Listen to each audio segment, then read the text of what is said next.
Hello everyone, I'm Gina. When you hear the words windmills, I guess this is what you can think of. But in China, when a child asking for a windmill, 风车, we would definitely think of this.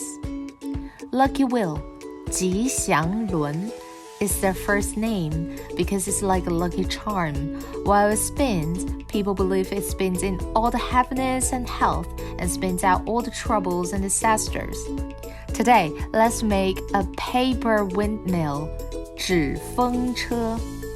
All you need is a piece of paper, 一张纸, a straw, 一根吸管, a pin, 一口图钉, a pair of scissors, 一把剪刀, a glue stick, 一支固体胶.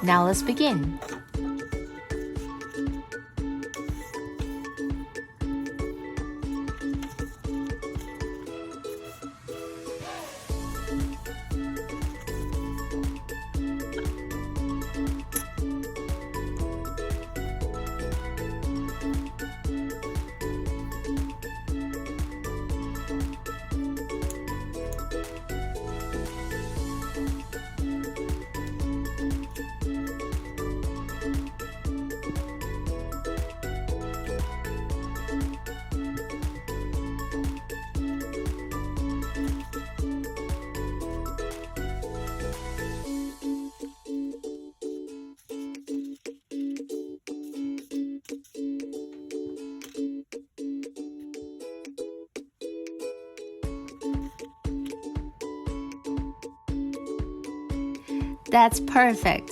Thank you for watching my video and I will see you next time. Bye.